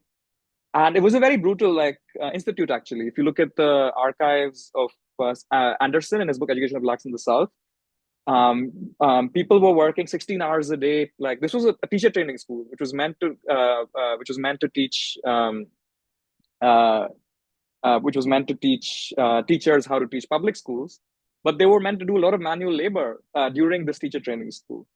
And so many Black educationists who visited the Hampton Institute had a critique of it. And so this is what Du Bois says, that if you become so insistent on practical things, where you say, and what he means by sincere old man, that he says the great duty of a minister is to teach his flock to raise a good dinner. He's actually talking about, the president of the United States, where the president of the United States went to the Hampton College and said, don't hitch your wagons to a star, but to a mule. Like, literally, don't aim for the stars, but aim for the mule who you'll be working with in the fields. And again, this is a very resonant phrase because Rohit Vemula, in his letter saying goodbye to everyone, talks about how he tried to reach for the stars and he believed that all human beings are made of stardust. And so Du Bois says, when the president of the United States can tell with applause young people not to aim for the stars, but to a mule, when a sincere old man can say, the duty of the minister is to teach the flock to make a good dinner, and there's such an insistence on the practical and tone that would make Socrates an idiot and Jesus Christ a crank, right? And this is something I think we see a lot around us, right? That as soon as you start talking about big ideas or big social change, everyone says, oh, it's impractical, just kind of move on, just adjust, just, move on, make do with what exists and don't try to challenge things too much. He says, in such a place that, he says that this doctrine is so fundamentally false, it calls for a word of warning. And this is from a collection of books called The Education of Black People, where it's a bunch of speeches that Du Bois gives over the course of his career. And so similarly, I want to argue that Dr. Ambedkar had a critique of educational philosophies that were overly emphasizing vocational and skills training at the expense of the higher purpose of humanity. And particularly what he would call the Brahminical philosophy education, right? Where within the Hindu social order, Brahmins were seen as the intellectual class. So those who were teachers themselves had an interest in maintaining and perpetuating a hierarchy of caste. And not only did untouchability and endogamy create secluded caste groups, but the graded order of inequality meant that each caste takes its pride and its consolation in the fact that in the scale of caste, it's above some other caste. So by graded inequality, this is a kind of much more complex hierarchy than, say, a simple racial hierarchy, where even within larger caste groups, there can be a sense of hierarchy because of ritual order, but not just the ritual order, but also just because of a certain status that one community has gained. And this can lead to a lot of mutual hostility, mutual suspicion, and mutual violence when people try to marry across caste lines. And so, as Dr. Ambedkar says, that this prevents mutual communication and consideration and respect between groups. So he famously says in this book, Annihilation of Caste, which I recommend you all read, that Hindu society as such does not exist. It's a collection of castes. It's a bunch of groups that are all just working on themselves. And this is kind of, some material on the history of slavery, just to get a sense of, how untouchability works as well, that kind of conceptually slavery treated human beings as property. Human beings were denied safety and health, they were denied connection with their families, they were denied the right to their language and culture, denied the ability to accumulate wealth, subject to regular humiliation, denied to control over working conditions, denied control over knowledge, over housing, over legal rights, over political rights. And in a sense, whiteness was a new idea, right? Whiteness is not a natural thing existing in the world. We have to make whiteness exist. And Du Bois has a beautiful essay, Souls of White Folk, where he talks about how whiteness was constructed.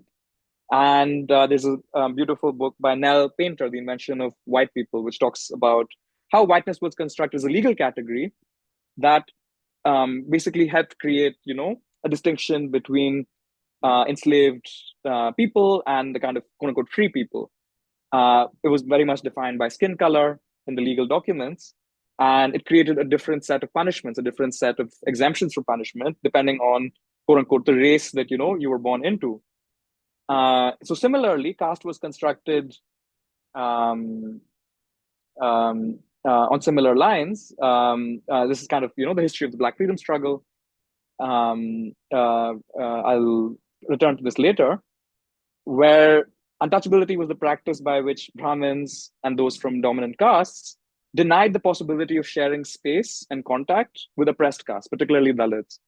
And so think about this a little bit, geometrically and spatially. Like think about like observe the room around you, and you're sitting on a surface, right? You're sitting on a chair. The chair is touching, the floor. You're touching the table in front of you, or the laptop in front of you. That's touching the table. Every point in this room is touching every other point in this room that you're sitting in. Untouchability is the idea that there can be two humans in a room and they're not touching each other whatsoever. It's a complete denial of space. And so it's an utterly, unfathomable idea that you can not share space with another human being who's right next to you, even though geometrically, all of the points of, of contact are being shared in some way. And so untouchability was practiced by, denial of shared water, that certain human beings were considered polluting, that human beings were denied housing, denied the right to learn, to read, denied the right to stand up for themselves in court, to own land and build wealth. So many Dalit women didn't have the right to wear jewelry. Even in villages in rural India today, like particular Dalit communities don't have the right to wear slippers, right? In Gujarat, there was a really beautiful article in Equator magazine about leather and the slipper for Dalits, and what it meant for Dalits to buy their first slippers in the 2000s. Dalit human beings are denied the right to marry, to love, denied the right to worship, they're denied the right to safety and respect. And all human beings from Dalit communities are being denied the right to self-respect and life dignity. And this was a big difference that, say, Periyar had from Gandhi. So Gandhi wanted Swaraj, he wanted self-rule, but Periyar said we need to have self-respect, because until we have self-respect, we're not going to move forward as human beings. And this is the kind of visualization of the caste system as it exists in kind of, the Indian unconscious, where Brahmins are the highest caste, Kshatriyas are the warrior caste, Vaishyas are the merchant caste, and Shudras are the peasants and the workers. And outside of this four-fold structure are the Adivasis and the Dalits, with many complex gradations in all of these communities. So caste determines access to opportunities for advancement, as well as ownership of resources, clean water, education, employment, and so on. And so kind of coming to the present, as we're coming to the end, towards the end of the talk, that caste is a graded system of social hierarchy which structures South Asian society and relationships between individuals and groups in the South Asian diaspora across the world. So it is a global problem. South Asians are one of the biggest diaspora, I think the third biggest community who've traveled, moved across the world. Caste determines access to and ownership of resources, from land, food, water, sanitation, to higher education, capital, social, and political representation. And you can think about how important sanitation and water is for health outcomes. A big part of why India has not solved the sanitation problem is because we have divided sanitation labor amongst different caste communities, and most communities don't think sanitation work is their own work to do. And as a result, no community wants to, build sewage systems or, create safe working conditions for workers in sanitation, because everyone thinks that, somebody else will do it and it's their job to do it. And, nobody should marry into that community, and it's a humiliating job and there's no respect in it, and so on and so forth. There's amazing work by Biswada Wilson on the Safai Karamchari Andolan, on fighting for sanitation workers' rights. So while Hinduism is the only religion with theological sanction of caste, caste exists in all religious communities in South Asia. And it's enforced by the practice of untouchability, endogamy, the monopolization of cultural, economic, political capital by the powerful, and the humiliation and forced labor of the most marginalized groups, by routine physical, sexual, and emotional violence practiced by dominant caste groups against individuals in oppressed castes. So to understand caste as a system, and this is from Dr. Ambedkar's Annihilation of Caste, that was the point that I started the talk with, that it's not about someone being better or worse, because oftentimes when I bring up these points in Indian, in dominant caste spaces, immediately people will feel attacked. They'll say, no, it's not me, it's not my family. Like, we've been through some hard times too, and we don't, have access to networks, and we've gone through difficult moments. And my point is not that other people don't suffer and that, scarcity in India doesn't affect dominant caste people. It's rather that despite the scarcity affecting dominant caste people, there is existentially a hierarchy between the dominant caste community and the oppressed castes that's working out systemically, right? And as a result, the best of men cannot be moral when the basis of the relationship between them is fundamentally wrong relationship, right? There could have been many quote unquote plantation owners who were kind of kind to their, to the people that they forcibly enslaved, like interpersonally. But whatever kindness there is, like to a slave, a master may be better or worse, but they cannot be a good master. A good man cannot be a master cannot be a good man. I think this kind of gets to some of the challenges we're facing with challenging caste ideas in India today, which is that many people in dominant castes want to assert their caste identity as a way to assert their superiority to others, and in a sense, not annihilate their caste identity or caste superiority or their caste pride. And so, as Dr. Ambedkar says, a high caste man cannot be a good man, insofar as he must have a low caste man to distinguish him as a high caste man. So, what he means by that is, similarly, where it's, someone might say that if someone needs to rely on their identity as an upper caste person constantly and to constantly be, adjudicating who's upper caste, who's lower caste, and like putting themselves in a position of saviorhood, putting themselves in a position of, superiority in some way or the other, then they're not really doing the work of the annihilation of caste. They're actually reproducing caste in other ways. In fact, I experience this sometimes too, where because I'm working on annihilation of caste, I get credit that, oh Uday, it's so awesome that you're doing this, despite coming from a dominant caste community. Whereas someone coming from a Dalit or Adivasi community who's working on caste might not get the same credit because people will say that, oh, this person is doing it for self-interest, and so in a sense, I always try to emphasize that I'm just doing the work that a human should be doing, it's not that the community I'm coming from or, anything inherent about me. It's just, I saw suffering and I wanted to, address it. And I'm working with people who are doing the same thing. So in terms of how caste is practiced today, only 5% of marriages in India are intercaste. 27% of Indian households admitted to practicing untouchability in the Indian Household Development Service. Untouchability is, very well established by social scientists. Untouchability really profoundly affects Dalit women, really, really differently, where Dalit women are described by Manusmriti, or Manusmriti itself describes women as disloyal, immoral, impure. By Manusmriti, I mean a Hindu legal code that came up sometime 2,000 years ago, 1,500 years ago, which has differential sets of legal enforcement for Brahmins, for Kshatriyas, for Vaishyas, for Shudras, and for Dalits, and for men and women as well. So basically, in a 2006 study of 500 Dalit women, Dalit women experience a lot of physical assault, sexual harassment, domestic violence, verbal abuse, and very little legal enforcement of crimes against them. And similarly, in terms of the exposure to higher amounts of violence by Indigenous and Black women in the US. And Dalit women constitute 8% of India's population. And so the work of All India Dalit Mahila and the Adhikar Manch, NCDHR, National Commission for Dalit Human Rights, is very, very important. And so another example I like to share when many people come to ask me about caste and they say, Uday, like you've been in the US so long, you don't understand the ground reality. Caste is a thing of the past in India.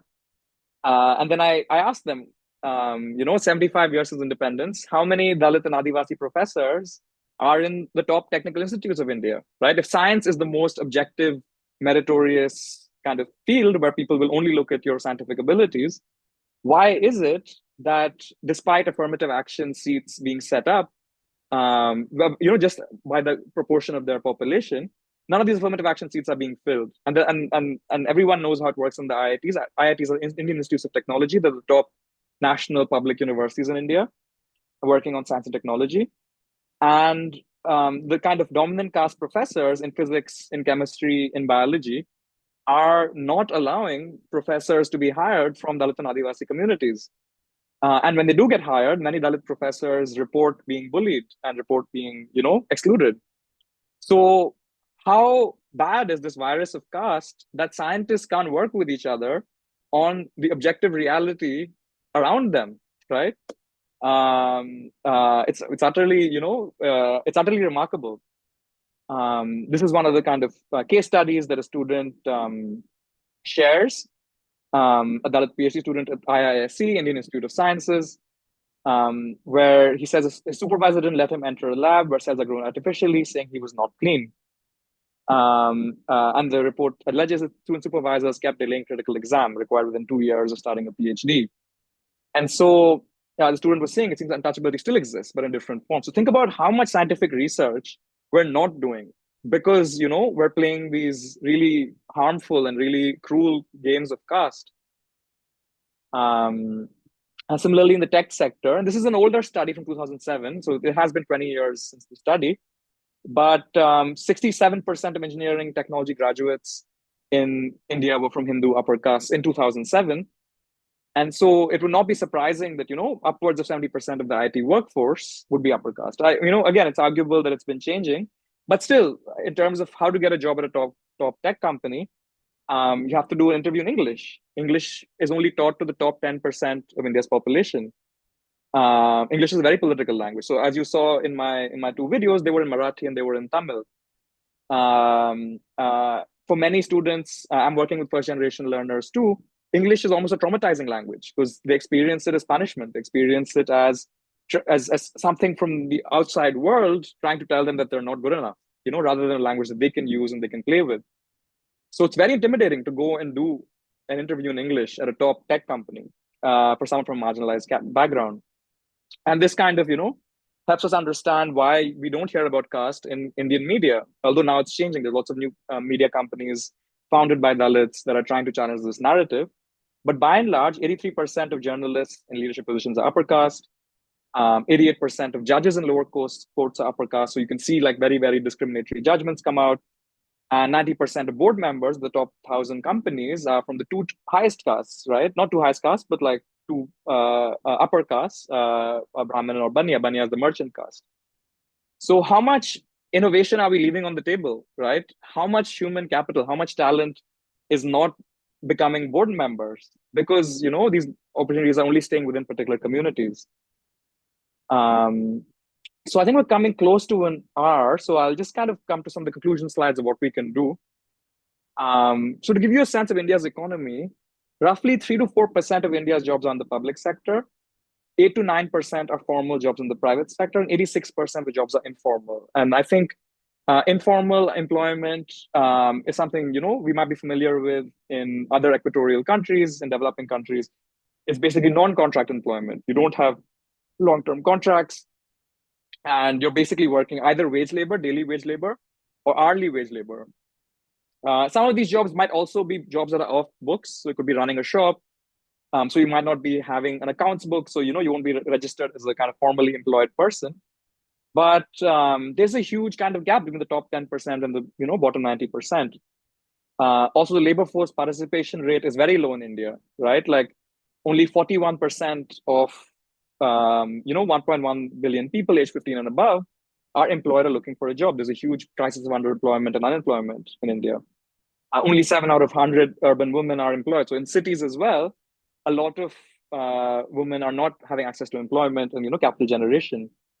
And finally, India's investment in research and development is only 0.64%. China's is 2.5%, US is 3.5%, Iran's is 0.73%. So if we are kind of staying in our own caste communities, creating economic opportunities only for our own groups, and maintaining these very secluded groups, we are not scaling up our investment in true scientific research, in true scientific development. We're not making long-term investments that other people might benefit from, because we want the benefits to stay in our own communities. So these are some economic consequences of caste. And this is kind of how caste is experienced today, right? Just to kind of bring it home a little bit. Where one lives in a city or a village, where one goes to rent an apartment, it's determined by caste, right? Whether you're in the kind of outcast area, or whether you're in the center of the village, where the cremation ground is, whether you have a right to be cremated or to be, buried, that's allocated by caste. Which school one goes to, whether that school or community environment will, lead to like better jobs, or whether that school or community environment will lead to worse. I think this is very familiar with, in terms of public schools being determined by, zip codes in the US. It's not dissimilar. Access to clean air and clean water, access to credits, to loans at low interest rates, access to family support systems at the times of underemployment, unemployment, and also access to other villages, to other cities, to other states of India, right? But many people don't leave their village or their city throughout their lives, or even leave India throughout their lives, because of their caste, because of where they were born, because of their birthplace discrimination. And finally, the relationship with the state, right? Like whether the state is supportive or not, or whether the state is hostile and unsafe. There's a beautiful book by Reena Agarwala called The Migration Development Regime. And she talks about how the state really prefers certain kinds of migrants and really makes it hard for working class migrants to get documents, to go abroad, to send money back, because it kind of doesn't really think that, they're its priority. I want to really recommend this film Origin by Ava DuVernay. I won't show videos of it because I think, we're running on time. But it's a really, really powerful depiction that connects anti-Semitism, racism, and casteism in really powerful ways. So yeah, coming to the conclusion of my talk, for both Du Bois and Dr. Ambedkar, caste determined the allocation of scarce social resources towards the education and self-development of dominant caste minorities, and the emptying out and denial of social resources to the education and self-development of the vast majority of the oppressed. And so given this dynamic, you needed a state, you need public education to intervene, because, people were not themselves going to change without the state, pushing that change. And so a liberatory system of education needs to be organized around the needs of the most marginalized. Education by itself, though, cannot resolve the political economic contradictions imposed by the needs of capitalist labor markets. But it is important to challenge racial and caste ideologies because they legitimize these hierarchies, the science critique, right? Because many people say, oh, but like there are Dalits at my workplace and they're not as smart as the other people. And, they're not as competent. And these kinds of dehumanizing statements legitimize these hierarchies and prevent conversations about access, prevent conversations about, about just allocation. So here are some suggestions of what we can do. So we can think about what the annihilation of caste really means. Given caste itself is this, structure of endogamous social groups that are monopolizing resources at the expense of, of other groups outside of these caste communities. What would annihilating these structures look like for every community, right? And the most important question is, given the statistics we saw, who gets to represent and speak for the interests of Dalits, Adivasis, the most marginalized? This is a question that I think has been raised, about who gets to speak for marginalized communities in Africa, who gets to speak for marginalized communities in Latin America. Is it about like dominant voices or saviors coming from Europe or US? Or is it about the communities themselves, representing themselves and representing their own experiences? So this is very important. Do we have a scientific understanding of how dominant caste communities are impeding economic growth and social integration? And so this is a big move in terms of caste studies in India, which is, of course, we can talk about the deprivation and violence that, marginalized communities are facing, but there are people carrying out that deprivation. It's not just happening, it's not falling out of the sky.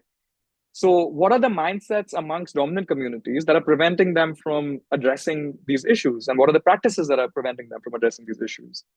And that's something I'm very interested in. And so, so to move forward, like, are we shifting the value chain? And this is something we think about colonially, right? That the value chain is where high value goods are being produced, maybe in China, maybe in Germany, but low value goods, raw materials, are being produced in Congo or being produced in rural India, and as a result, capital accumulation is happening in China, or it's happening in Germany. It's not really happening amongst the people who are doing the labor. So how do we shift the value chain downwards, right? So that people are able to accumulate their own wealth,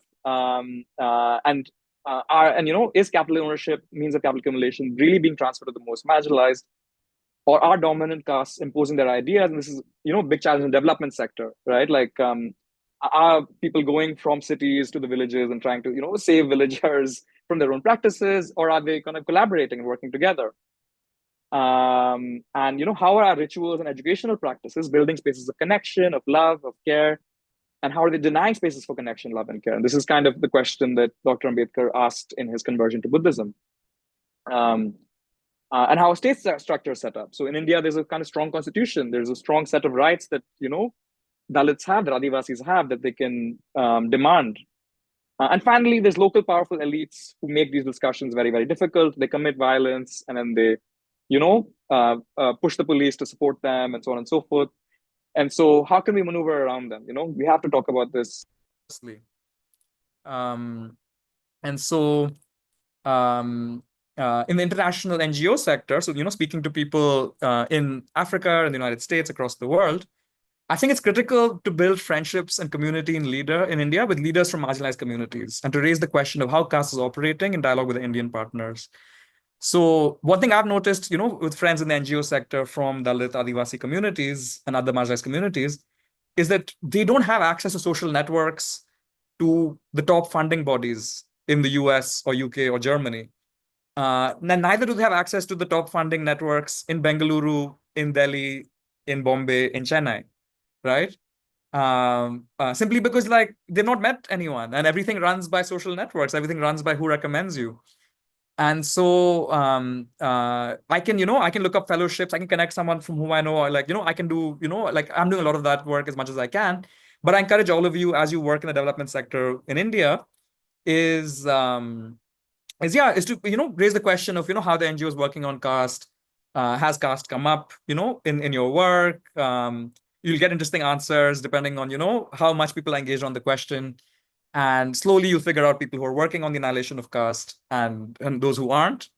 And there's these wonderful organizations, Eklavya India Foundation, Nalanda Academy, Ulas Trust, Community Library Project. Some of them are in big cities, some of them are in rural areas, that are working with first-generation learners, who are, the first in their family, first in generation to kind of, get a school education, get a college education.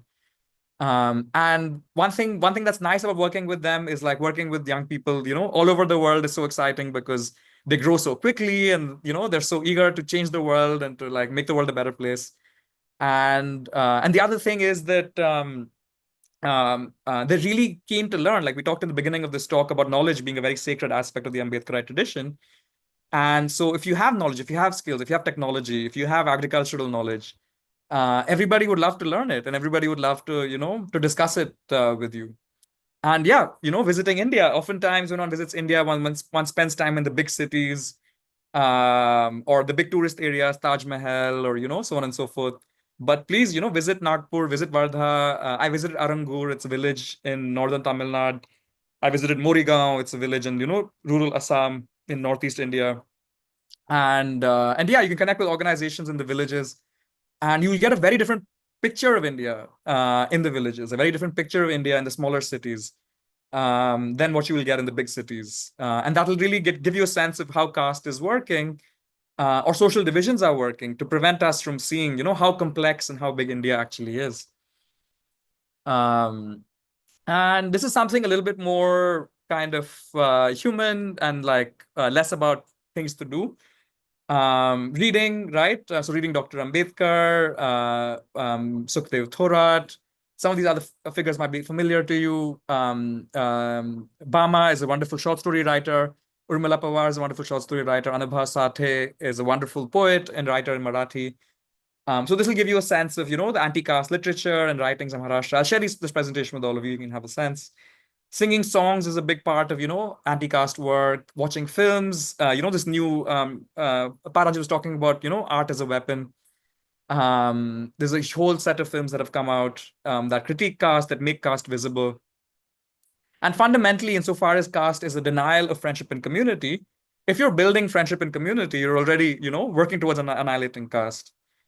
And if you're allowing your relationships across differences to change you, you're already, doing the work of annihilating caste.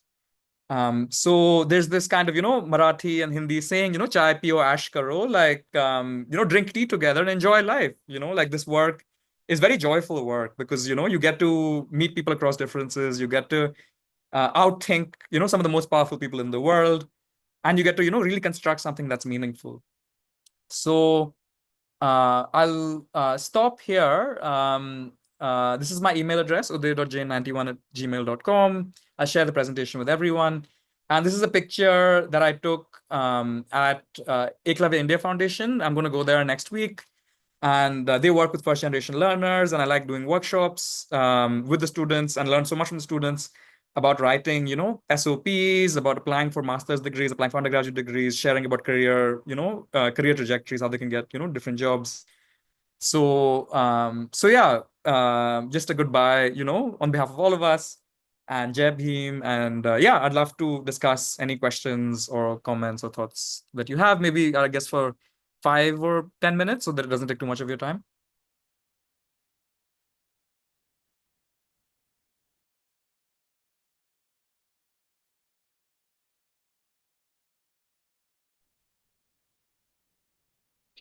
Yeah. Thank you. Thank you so much, Uday. It's like you take us walk away through the entire connecting dots and simplifying everything for the global audience also. So yeah, I would like to request all of us who are present here, if you have any questions, any thoughts on what Uday shared, feel free to ask. It's a free space, and at EVN we are also exploring ourselves to how to make connections with the diverse communities, diverse discussions, make it happen together, like we did today. The intersectionality we explored, right? So I really appreciate if you have any questions so that we can lead this conversation further for the next 10-15 minutes, right? I would like to go with the seniors that we have in our call right now.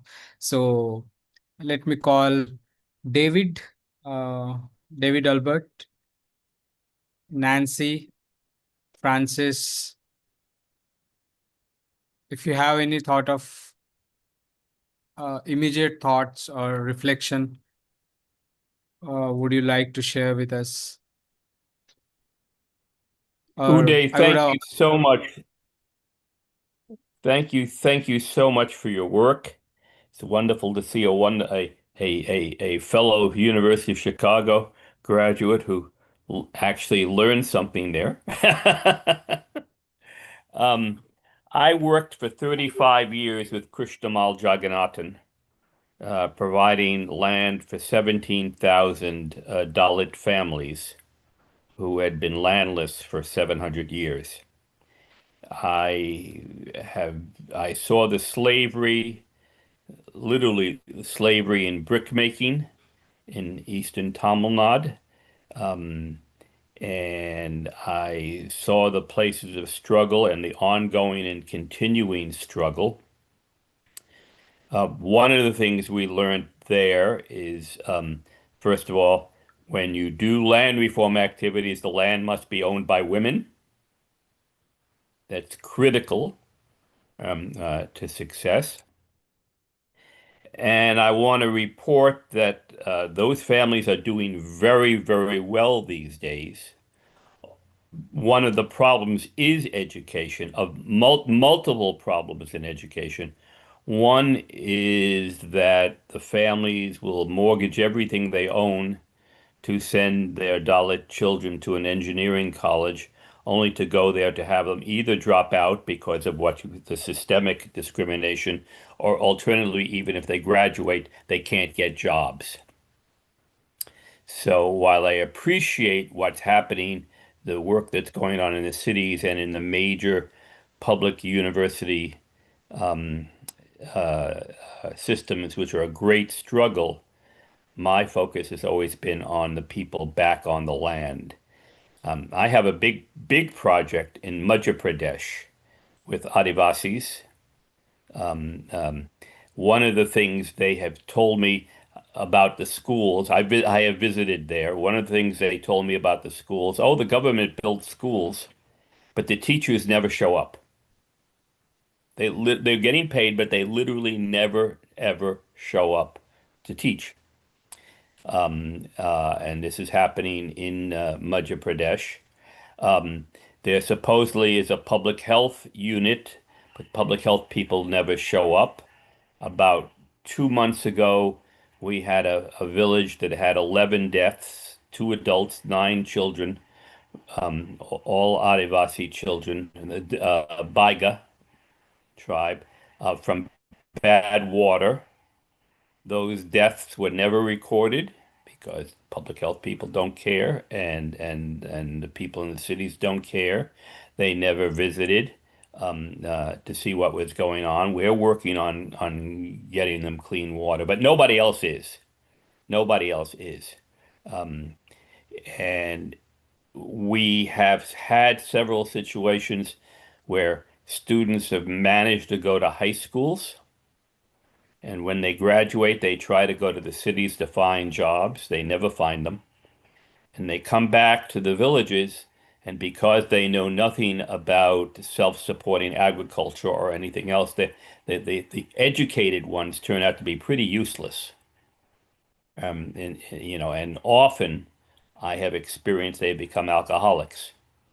I don't blame them for that under their situations, and they spent years trying to get ahead, only to find themselves knocked down at every turn. This is modern India. This is modern India. 500 million people don't have enough to eat. They're malnourished. 40% of children are stunted. I expect in the Dalit community, it's probably like 60% of the children are stunted.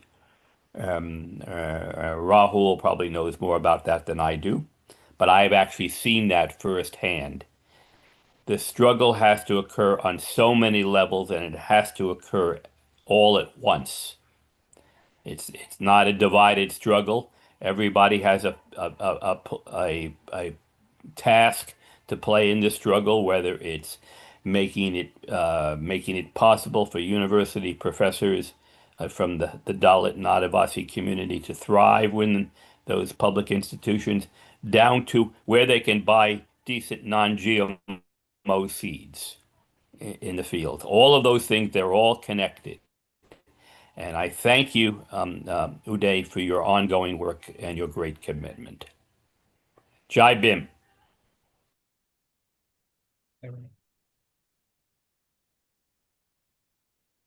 Yeah, thank you, David. So we'd like to go to Nancy's window. There are 2 people, Well, Ray my and husband is anxious to speak, Rahul, and then I have something to share with Uday, in addition to my enormous gratitude for the depth of thought and information you put together today. It was a work of love and passion and very compelling. And I can only echo what Nancy and David, and I'm sure everybody else here feels about the immense value of this talk. At the end of your talk, you said fundamentally caste is a denial of friendship and community. And earlier in the talk, I was trying to distill the understanding you were giving, that I was taking, of caste, and from your talk, and particularly with the goal of understanding how I could apply that to American culture so that I could work effectively to be an anti-caste worker in America. So I would like to offer the following and see if this captures the essentials of the meaning, or in a sense is a paraphrase of what you said at the end. I said a caste is a hierarchy that expressly or impliedly asserts that one group of people is inherently superior to another group of people in the essentials of what defines them as human beings. Did I get it right? Yes, absolutely. And I would like in the future, through other correspondence with you, to share why what I think is some of the caste practices in American culture. Yes, I'd be happy to share about that over in correspondence. And also, so my book project is actually about the right to think. And I take this idea from, Dr. Ambedkar and Dr. Du Bois, that white supremacy and Brahminical supremacy relies on denying groups of people the right to think. And the whole point of public education, as a part of the anti-racist and anti-caste struggle, was to make the right to think democratic, right? The idea of a democracy was that everybody would have a voice, everybody would contribute to rational debate, and everybody had a right to think about their lives and contribute to their lives. And so, one can say, in the kind of classical, Aristotelian formulation, that if to be human is to think, then deciding which humans think and which humans don't think is deciding which humans in the capacity as human beings are inferior or superior. But absolutely, and in terms of caste practices in Indian diaspora, I think you can kind of see that in perhaps the homogeneity of Indian American diaspora, where particularly like dominant caste diaspora in Indian American communities tend to stay within their ethnic and linguistic group. And also you can kind of see in terms of we can discuss this more. There's been interesting work done on caste in the Indian diaspora. I'll share this with you later. But more practically, to maybe get a sense of just to get a sense of the journey of your Indian American interlocutors, to get a sense of how seriously they take caste as a problem, that Indian society faces. You're going to see a lot of, diversity amongst Indian American friends on whether they see caste as a serious problem. And I think that could be one to start, where you can find allies and learn more and, do more amongst Indian American. But I can share more resources and more organizations. I think if you're in Chicago, there's going to be the first Dalit International Literary Festival happening in Chicago in like next week, like mid-April, organized by Sacred. And so that's very exciting. It'll be Dr. Ambedkar's birthday on April 14th. So there'll be celebrations across the US. I can share those resources across the mailing list through Rahul. Thank you. And I would just like to build on what you were saying and what Ray and David were saying. Another dimension, you've emphasized the parallels with racism, but the other parallel obviously is class, and locking class in as this highly formalized and even religious structure. But another dimension to it, going back to education, which is my field, that I've spent a lifetime in, I came pretty early to realize the way education functions in this country and much of the world is it rations success. And because we define success almost everywhere as doing better than others, better grades, better school, better neighborhood, better spouse, better job, then by definition, education cannot logically succeed with most people. Instead, what it does is, because we have a merit system, in our merit system, which may get disproportionately allocated to different races and so forth, but underlying it, there are relatively few top jobs by definition, anywhere. No matter how well you do, only a few will be at the top. The others see themselves as having had their chance, but only being mediocrities because the system sets it up. And many feel themselves to be total failures, and they blame themselves rather than the social system. So it's a wonderful preventative of revolution, because it redivides people, even the poorest of persons. If they end up on top, they're now part of the top. So when you say to think, it's to think together. What you said about the way this separates our sensibilities and everything we can do in education done right is to find the basis where those strengths that the better class, the better learning brings to people, those strengths are available to everyone. And going back to what David said, today in the world, to succeed is to leave your village. But that's not the idea. To succeed is to lead your village. To succeed is to contribute all that you can to your own people and they to you. That's the optimal, what I have called higher education should now be to elicit, enable, and empower higher purposes in each and all of us, helping each other to fulfill them.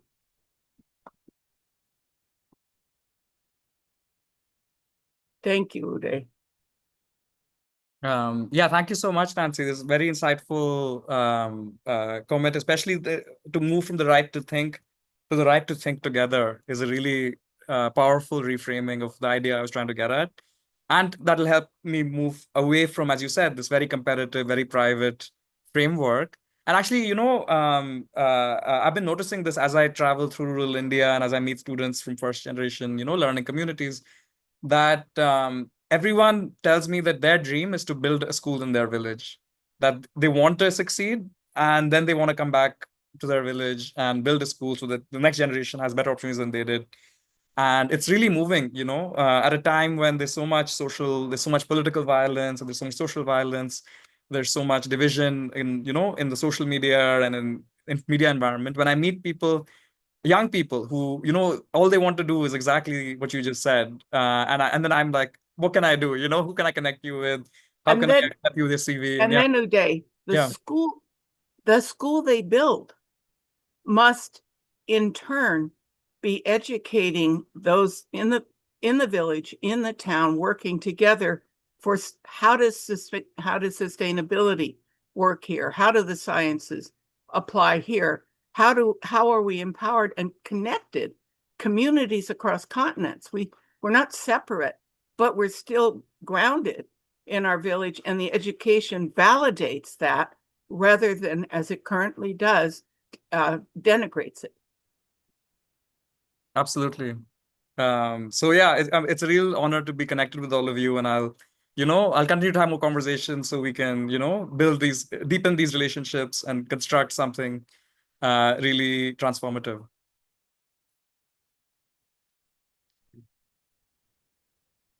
Yeah, so I'm glad to having like post-dialogue conversations more like it take us like we are having a theory class and then we are coming to the on a practical plate what's happening, how we are moving to forward, right? So I'm glad to listen all those things. And anyone else would like to share? Manju ma'am, you are the first time like attending EVN, so any thoughts like? 1 minute. No, thank you so much for having me here. It was wonderful listening to my own son, and I have been fortunate that I have listened to him present in New Chicago, and whenever he was having the peer reviews, I was fortunate and They never hesitated not to have me around in the room also. So thank you. They really, really privileged to listen to you, Nancy and David, and another gentleman. I missed his name. Yeah, I cannot hear you, Nancy. You are saying something. You are on mute. Oh, I just said my husband's name is Ray. I need to put it up where you can see it. Okay. Yes, wonderful being with you all. Thank you so much. Have a wonderful day, all of you. So, thank you, ma'am. Thank you, everyone. On a good note. So, this is the starting of our conversation, and moving forward, we will have a few diverse topics. My friend Uday is going to connect uh, to us, to the further speakers, and would like to see the great conversations. And we are building actually the knowledge base. Might this conversation will help anyone who actually want to understand these issues that are currently going, and this will be our archival, we can say, and we are building it through the like intersectionality of diverse topics, like, and that's all, like how we used to see the humanitarian context in our thoughts, not just restricting ourselves into the some bunch of communities, or like it's open for all, as we thought, like. And at EVN we also think that it's not to be bounded by any single domain or any single person or gender. So we used to invite people across the borders, and we glad that you join us, and all of you also. So next, I will we will. Sorry, Francis have raised her hand. So yes, Francis, please go ahead, ma'am. Just Yeah. want to be sure we know how to listen to this again, because it was so rich there, and there are a lot of resources. So how do we get to listen, and also how to, well, you're talking about how we can join in conversations, because those connections are important. And the one comment I think I want to add at this point is that as we have the conversations, it's important that we note that we're basing them on fundamental truths, not on the fundamental lies that so much of the economic system is based on, such as the lie that growth, continuing growth of the sort that they're defining is possible, whereas in nature, wealth is really, and capital is really accumulating the wealth that the plants need to build the seeds for the coming life, or wealth is what the mycelium provide, connecting all the root systems to make things thrive. So education based upon the fundamental truths, including that all humans have value and all humans have thoughts and compassion, and this is the place we work from. So I really value that the Equatorial Network is trying to establish this ground in which conversations of truth can happen. Thank you, ma'am, for your kind words. So, I'm going to share this recording as well as all the resources via email also. And we are on YouTube Live, so anyone from anywhere, they can watch on over the YouTube.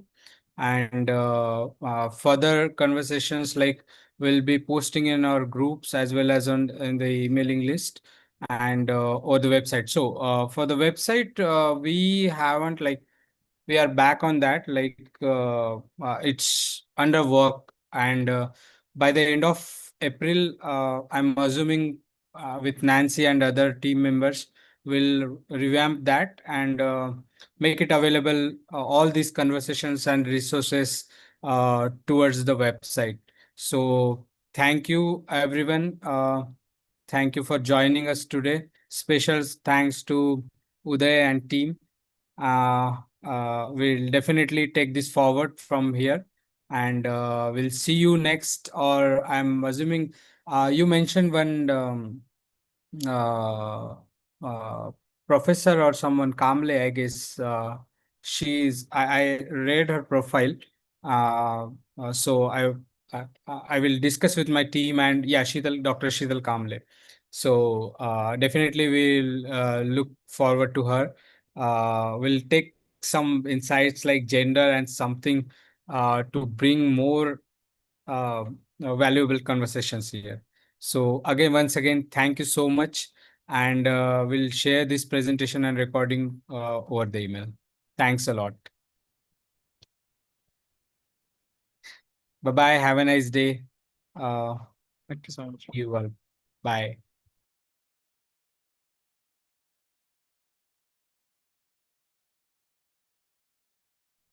Nancy, could you please stay for a minute? Yeah, Getri, you too. So, Ma'am Frances is our regular member, and I would like to have your email. Do you have, Nancy? You're mute. You're mute, Nancy. Were you asking, do we have Yes, we do. Leoma's email? Leoma or Francis goes by the name Leoma.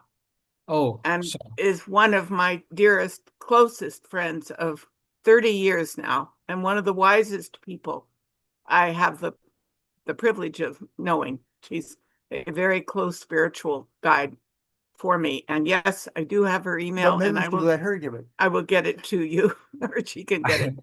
No, actually, Leoma, can you put your email in the chat? yeah. Thank you. Actually, I'm seeing her for the last 3-4 years, but not having conversation like you. Why I am missing, like, I don't know. Oh, sorry, I need to stop recording actually. Stop recording. Yeah.